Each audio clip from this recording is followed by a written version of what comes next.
Yo primero, bueno, buenas noches a todos. Lamento llegar tarde, venía de una jornada del Parlamento sobre feminismo y política, nada, lleno de mujeres, acá está lleno de hombres. Y primero quiero felicitar, sí, ya veo que aparecieron, hay unas pocas, pero lo que pasa es que allá eran multitudes, pero efectivamente el tema militar no siempre ha concitado ni la atención ni el entusiasmo debido. Hay una gran opacidad en relación al tema militar, se conoce poco, se sabe poco. Las propias fuerzas han sido opacas en la información que hace a la corporación, pero creo que se están abriendo encuentros, discusiones, debates, seminarios, y entonces quiero empezar por lo que decía Arrarte antes, y es que es bueno debatir, es bueno acercarse al tema, es bueno escuchar, y si no se sabe, se estudia. Si no se sabe, se estudia, pero me parece que es un tema que nos afecta a todos y que todos debiéramos dedicarnos a estudiarlo de la misma manera que todos hablamos de educación, por ejemplo, hay un tema sobre el que todo el mundo opina, más o menos alegremente. Yo creo que sobre el tema militar y sobre el tema de la defensa y sobre el tema de las armas debiéramos todos poder hablar, y no solo los expertos, sino someterlo al escrutinio de la voluntad ciudadana, que me parece que de eso se tratan estos debates. No es para nada mi tema. Yo me he acercado al tema de defensa porque integro la Comisión de Presupuesto, y dentro de los temas que sigo dentro del presupuesto, el presupuesto tiene muchos capítulos. Bueno, yo sigo el tema de educación y he seguido el tema militar, he seguido el tema de la defensa, del presupuesto del Ministerio de Defensa. No me he especializado en eso, pero soy de esos Juan el Preguntón, ¿para qué es esta plata y para qué es la otra? Y bueno, me he transformado en eso, y solo analizo el gasto en la defensa en el marco de qué Estado queremos, ¿no? ¿Qué Estado? ¿Para qué Uruguay? En el marco de esa pregunta. Así que todas las preguntas que se han hecho acá son las mías también. Pero yo, como tenía política internacional y defensa, iba a empezar con una reflexión que me estoy haciendo en estos días, y es empezar por la política internacional, y es la América Latina sin Chávez. Desde que Chávez está enfermo que me vengo preguntando esto. ¿Qué es América Latina sin Chávez? ¿Qué es de la Unidad Latinoamericana sin Chávez? ¿Qué es del Banco del Sur sin Chávez? Etcétera. Independientemente de que creo, les anticipo de los resultados que he visto, etcétera, que el próximo gobierno será del Partido Socialista, lo ganará el Partido Socialista Unificado de Venezuela, hasta donde las encuestas indican resultados. Pero yo tengo la impresión de que Chávez es irreemplazable. Me cuesta mucho decir esto, no soy de los que creen en la indispensabilidad de los seres humanos, me gusta más pensar en una república que en un gobierno de jefes, líderes y masa. Detesto eso, pero tengo que reconocer con objetividad que Chávez es irreemplazable en varios sentidos, y vale la pena entonces que nos hagamos una composición del lugar sobre el escenario latinoamericano sin Chávez. Primero, el rol de Chávez fue central en el desmantelamiento del ALCA. Por más vigencia que tenga el ALBA, que tiene poquita, ¿no? El ALBA, su contrario, digamos. Creo que el ALBA funciona poco, como el Banco del Sur, funciona mal. Creo que lo que importó ahí no fue tanto la cuestión propositiva de un nuevo ALBA o una OEA en Estados Unidos, no importa tanto como la cuestión central, que fue la oposición al ALCA. La oposición al ALCA ya estaba, pero en forma muy diseminada y muy débil. En Brasil se había hecho un plebiscito voluntario, y se habían juntado millones de votos contra el ALCA, pero Brasil no hubiera ido contra el ALCA. Yo, de lo que conozco de mi política brasilera, viví muchos años en Brasil, es el país de América Latina que más conozco. Brasil no hubiera, ni Brasil ni Argentina hubieran desarrollado, no digo que no hubieran sido capaces, que sí lo hubieran sido, pero no hubieran desarrollado una política anti-ALCA. ¿Por qué me refiero al ALCA? Porque me parece que es de los mecanismos más importantes que Estados Unidos ha desarrollado en su política de influencia en América Latina. No solamente no hubieran desarrollado una línea anti-ALCA, por más que el derrumbe del ALCA tuvo lugar en Argentina, sino que tampoco se hubieran enfrentado a la política de Estados Unidos en la forma en que se enfrentó Chávez. Y no hubieran conseguido romper, no sé hasta qué punto está rota, la alianza OEA, le voy a llamar la alianza OEA, yo sé que ahora la OEA está cambiando, pero la alianza OEA que, por ejemplo, determinó la ruptura de relaciones con Cuba en el año 64.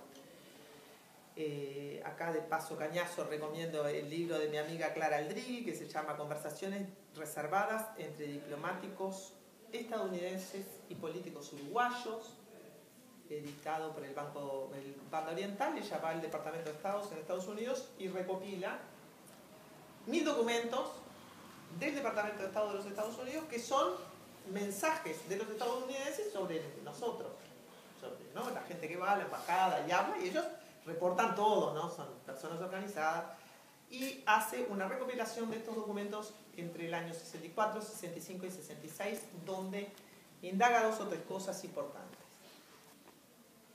La primera es el impacto que el golpe de Estado contra João Goulart tiene en Brasil sobre un posible golpe de Estado en Uruguay o una posible invasión brasilera al Uruguay, y el rol que Estados Unidos juega en esto.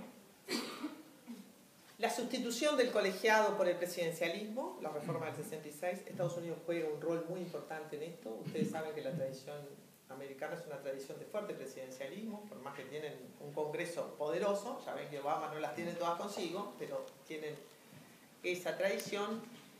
Y la ruptura y el aislamiento del peligro comunista, que es Cuba y todo lo que es Cuba dentro de los países, todos los partidos comunistas dentro de los países y los partidos aliados de los partidos comunistas, es decir, la izquierda de los países.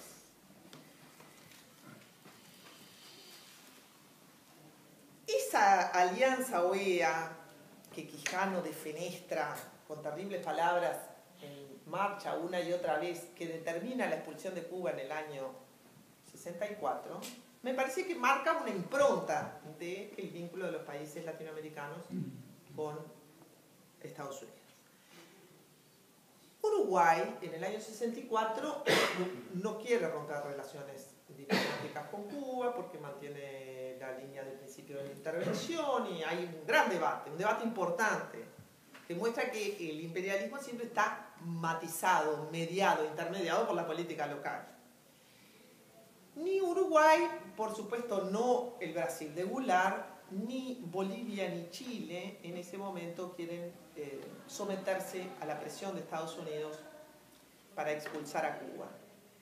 Sin embargo, se ven obligados o triunfa la línea de adaptarse a la resolución de la inmensa mayoría de los países latinoamericanos, que 13 países votan a favor de la expulsión de Cuba contra 4. En julio del 64, y luego todo el resto se suma a eso. Parece que eso, ya sé que era el medio de la Guerra Fría y ya sé que ahora estamos en el siglo XXI, pero eso me parece que marca una línea del pensamiento latinoamericano que nosotros ahora la vemos muy cambiada. De hecho, la OEA le pide a Cuba que vuelva a ingresar. La OEA cambia su posición, está criticando la política del narcotráfico, la política de drogas de Estados Unidos en América Latina, en fin, la OEA está tomando otras posiciones. Pero me parece que Chávez es central en este antes y después de una política latinoamericana fuertemente alineada a Estados Unidos con una política latinoamericana contradictoria con Estados Unidos. No digo confrontacional, porque eso es Chávez, ¿no? Pero América Latina va ganando grados y grados de libertad relativo que distintos países van aprovechando de distinta manera según sus problemas. Bolivia, de paso cañazo, aprovecha cuando entra Evo Morales para sacar toda su política de la coca fuera de la política de la DEA, de Estados Unidos, de erradicación del planteo de Bill-Jacques, se sacan al embajador norteamericano de arriba, en fin, Evo Morales es fruto de la política estadounidense en Bolivia, Evo Morales es en parte resultado de eso, pero en fin, los países reaccionan de diversa manera. Chávez para mí es central en este antes y después de la política latinoamericana con todos sus matices en relación a Estados Unidos.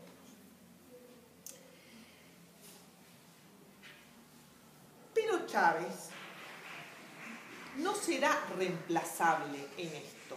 ¿Por qué?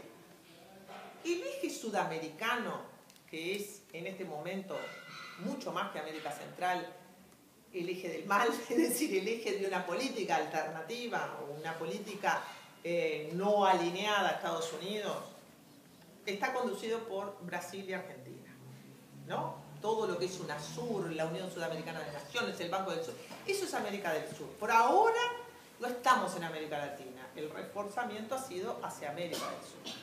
Ese eje está determinado por dos países, Brasil y Argentina. Brasil es central para el mundo, América del Sur es Brasil. Brasil ha determinado que Argentina sea su socio estratégico y ha trabajado mucho para eliminar toda hipótesis de conflicto con Argentina y ha tragado algunos sapos también en su relación con Argentina para privilegiar esto, y obviamente el Uruguay tiene que estar ahí, ¿no? En esa determinación del mundo hacia Brasil y de Brasil hacia Argentina. Pero en Brasil, ¿no? La política exterior no es la expresión de la voluntad del PT, del Partido de los Trabajadores, ni mucho menos. La política exterior brasilera tiene al menos tres componentes. Uno es Itamaraty, que no es el PT, es la política de regionalismo abierto, que ha sido característica de una diplomacia poderosa, como ha sido la diplomacia de Itamaraty, que ahora se ve limitada, constreñida, manipulada por la política de orientación al diálogo sur-sur que sí ha determinado el PT. El PT en su conjunto, el PT como partido. Pero Itamaraty pesa y mucho. Y luego tenemos al Congreso brasilero. Si ustedes ven las dificultades que ha tenido el Congreso brasilero en votar el ingreso de Venezuela al Mercosur, por ejemplo, sin ir más lejos a los problemas que enfrenta Dilma todos los días con el Congreso brasilero, donde el PT es el 20%, y el PT más aliados tiene que negociar mucho, porque los aliados del PT, el PT tiene una enorme coalición, pero en esa coalición hay de todo, ¿no? Hay de todo. Hay derecha también en esa coalición. Entonces, la resultante de la política exterior brasilera es una resultante de el PT con su política, diálogo sur-sur, relativa independencia con Estados Unidos, etcétera, Itamaraty y el Congreso. Entonces, yo diría que el PT no las tiene todas consigo en Brasil y nunca hubiera comprado los conflictos que compró Chávez, nunca hubiera desarrollado una política de confrontación abierta con Estados Unidos y hubiera hecho a la brasilera, ¿no? Que es avanzar un centímetro sin tirar un tiro, hubiera a la brasilero ido manejando la relación con Brasil de otra manera. Por otro lado, el rol de potencia mundial que tiene introyectado Brasil como parte de su destino manifiesto y que lo construye todos los días, y esto incluye al PT,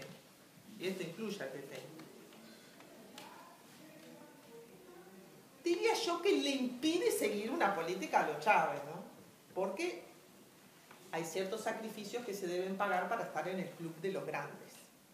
La política exterior del primer Lula, es decir, el Lula que gana las elecciones del 2002, es una política...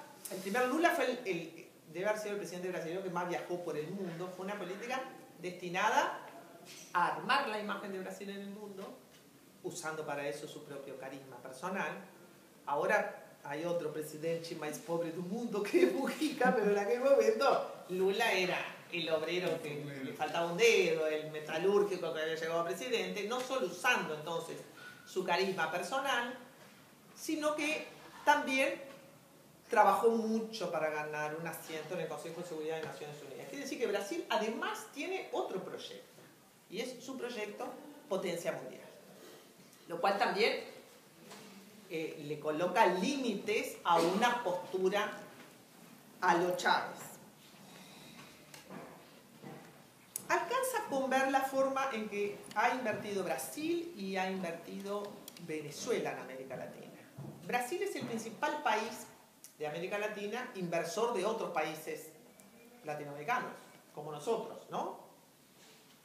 Sin ir más lejos, Petrobras. Fíjense en todo lo que Petrobras ha comprado de estaciones de servicio. Bueno, Brasil ha desarrollado esta política de inversión directa en América Latina, pero es una política de la mano de los grandes empresarios brasileños, y en este sentido la política de Brasil no se entiende si no se entiende que el PT ha elegido hacer una coalición entre capital y trabajo, entre empresariado y sindicatos, muy especial, pero ha elegido los sectores del capital con los que trabajar. Entonces la política de inversiones de Brasil en América Latina es una política económica dedicada a la rentabilidad de sus empresas y al desarrollo de Brasil nación. La política de inversión venezolana, que no es equiparable en términos absolutos, pero que la tiene, pensemos en el Uruguay, ha sido una política de inversión política, no económica. La política venezolana no estuvo destinada a promover ni la rentabilidad de los empresarios venezolanos ni del Estado venezolano. Por eso, cuando muere Chávez, Mujica dice, era el presidente más generoso que he conocido. En parte se refiere a esta manera de usar la economía venezolana para construir un proyecto político latinoamericano. Brasil no ha hecho eso. Brasil no ha hecho eso. Sea porque no está preparado para hacerlo, sea porque no puede, no sé si eso es esperable, pero sí lo ha hecho Venezuela cuando nadie lo esperaba. Y esto tiene que ver con que Brasil tiene un proyecto nacional, no regional. No hay un desarrollismo regional. Por ahora hay desarrollo nacional de Brasil, desarrollo nacional argentino, y nosotros nos beneficiamos y nos perjudicamos de todos estos proyectos, grandes proyectos de desarrollo nacional a nuestro lado. Argentina, alguien dijo que Cristina era la continuadora de Chávez. Vamos, no es por Cristina y sus habilidades que son enormes. Es porque Argentina no pretende tener ningún rol de liderazgo regional, ni puede hacerlo. Argentina más bien está ocupada consigo misma.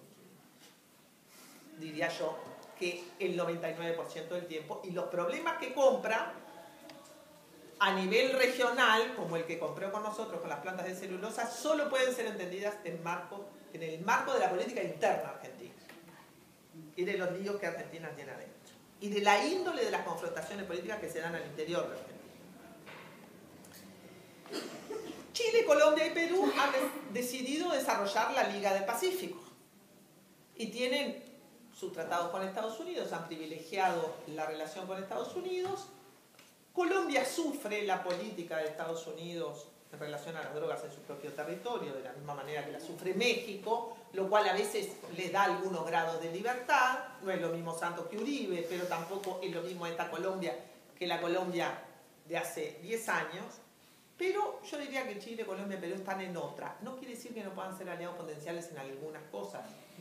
Vuelvo a mencionar la política de drogas, pero están realmente en otra dirección política. Y Correa y Evo Morales, que son los que más ayudan a la política de unidad latinoamericana, no tienen la fuerza de liderazgo regional, aunque ayudan y mucho en todos los organismos multilaterales. Por supuesto que tanto Bolivia como Ecuador, y ni que hablar de Cuba, sentirán y mucho la ausencia de Chávez, que ha ayudado directamente a todos estos procesos. Entonces, la síntesis de una América Latina sin Chávez es que por ahora nos va a faltar algo importante. No sé, porque todo espacio vacío se ocupa en el universo, no sé cómo se redimensionarán las cosas sin Chávez, pero por ahora lo que vamos a sentir es el impacto de la ausencia de Chávez. Por ahora quiere decir en los próximos meses, en el próximo año, antes de que comiencen a dibujarse otras constelaciones que soy incapaz en este momento de pensar cuáles serán. Y el Uruguay. Uruguay ha entendido, o más bien el que ha entendido es Mujica, que las relaciones con Argentina son determinantes para el Uruguay, que Brasil ha defendido a Argentina como su principal socio estratégico en la región y que Brasil es América Latina para el mundo. Así creo que Mujica, a lo Mujica, es decir, en su peculiar estilo, ha tenido un rol central en la manera en que nos reinsertamos en la región después de tener los puentes cortados con Argentina durante unos cuantos años. Con todo lo que eso implicó, ¿no? Con todas las, como se dice ahora, las externalidades negativas que tuvo el episodio de los puentes cortados, que fue mucho más allá del tema de los puentes. La posición de Uruguay ha estado muy marcada por dos improntas, la del presidente en particular, con su estilo, y la del canciller Almagro, que le ha salido al cruce muy en vertiente de unidad latinoamericana progresista a varias cosas, a varios posicionamientos, que tienen que ver con América Latina y que tienen que ver con el mundo. Por ejemplo, reconocimiento del Estado palestino. Quiere decir que la impronta de la Cancillería ha sido importante.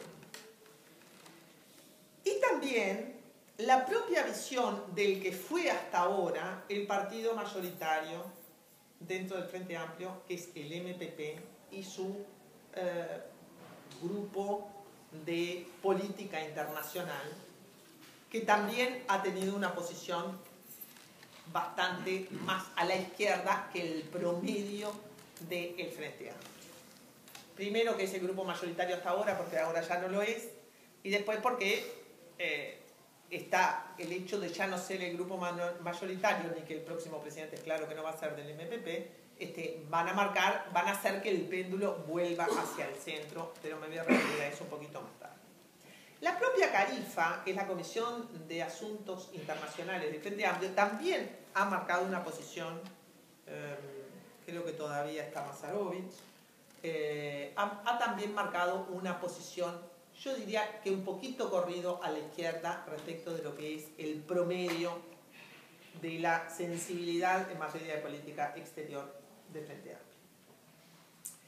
Los partidos tradicionales, que importan y mucho, porque toda posición del Estado uruguayo en materia internacional los compromete, o por lo menos ellos siempre nos están cobrando que los comprometen, quiere decir que cuando el Estado uruguayo se expresa, tiene que representarlos también a ellos, han elegido tener una posición especialmente antipática para con la integración regional, a despecho de lo que ha sido su propia historia. No han votado en el Parlamento prácticamente nada de lo que ha sido parlamentarios del Mercosur, acuerdos tributarios con Argentina, y han denunciado la política exterior uruguaya como una política de esta política exterior uruguaya, la de este presidente, la de este canciller, como una política de servilismo ante Argentina y ante Brasil, y el ministro de Relaciones Exteriores ha sido uno de los más interpelados y convocados en el Parlamento por esto que ellos llaman, con estupor, una política exterior de izquierda, como si tener una política exterior de izquierda fuera algo tan diferente a tener una política educacional de izquierda, o una política social de izquierda, o una política económica de izquierda. Para ellos, no solamente la incursión del Frente Amplio dentro de la Cancillería, que ha impulsado algunas transformaciones, pocas, en una Cancillería dominada tradicionalmente por los partidos tradicionales, sino las posiciones del canciller, traicionan la política, lo que ha sido, según lo que ellos denuncian, la política de no intervención uruguaya, la política soberanista uruguaya, la política nacionalista uruguaya. Ellos reclaman una y otra vez contra el apartamiento que significa esta política exterior uruguaya respecto del pasado.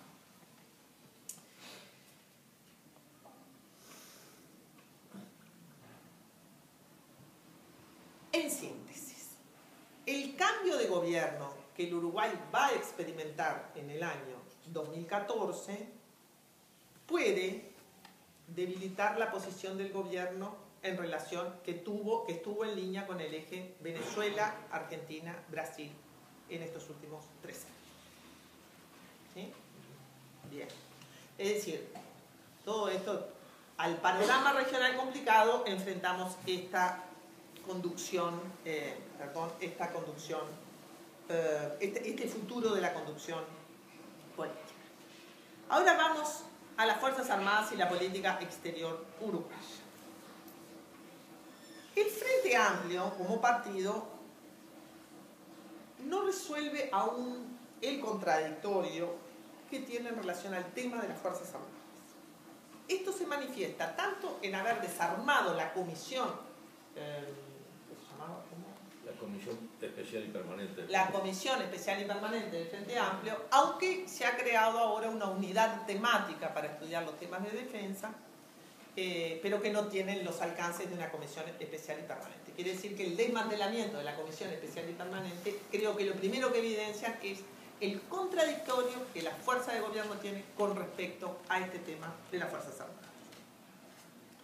En particular, creo que el Frente Amplio no termina de asumir posición sobre tres cosas: el tamaño y el gasto de las Fuerzas Armadas, el rol de las Fuerzas Armadas en el concierto internacional, me voy a referir en especial a las misiones de paz, pero son un resultado de eso, más que el centro de eso, y el tema Fuerzas Armadas y Derechos Humanos. Los partidos Nacional y Colorado, por el otro lado, no ayudan a esto, porque han decidido, al parecer, asumir la encendida defensa de las Fuerzas Armadas independientemente de circunstancia y lugar. A modo de ejemplo, cada vez que se trata del presupuesto, el Partido Nacional y el Partido Colorado hablan en contra del aumento del gasto público, en educación, en salud, en interior, en vivienda. Aumentan el gasto público. En vez de prever para cuando tengamos vacas locas, ustedes aumentan el gasto público y se ponen cargo de confianza. Y siempre es la misma prédica en contra del aumento del gasto público, salvo en defensa. En defensa, el Partido Nacional y el Partido Colorado asumen que nosotros estamos matando de hambre a las Fuerzas Armadas, librándolas a una lucha contra la inanición, y que estamos desarmando todo lo que han hecho ellos de bueno relacionado a las Fuerzas Armadas.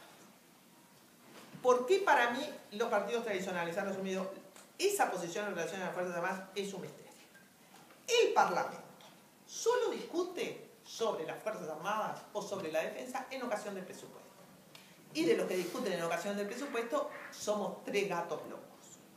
¿Por qué no se discute más? Porque lo otro que se vota de la defensa en el Parlamento son las venias para el ascenso de los coroneles.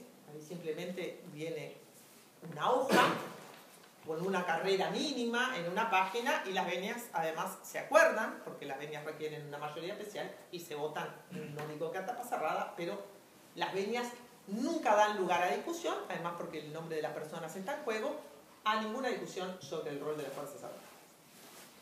Lo otro que se votan son las partidas al exterior de las Fuerzas Armadas, sea que vayan para desarrollar ejercicios preparatorios con otros, y siempre se votan sobre tablas. Siempre tenemos una enorme discusión sobre eso, porque nunca tenemos ni tiempo de reaccionar, a ver cuántos son, qué gasto es, etc. Siempre se están votando porque las fuerzas se tienen que ir el 21 de abril y es 20, entonces hay que votarlo hoy. Y siempre hay una discusión sobre eso. Lo cual me parece que muestra que las Fuerzas Armadas siempre están a la defensiva, y entonces mandan el proyecto a último momento para obligar a que se vote a último momento sin discusión. Esto tampoco da lugar a ninguna discusión.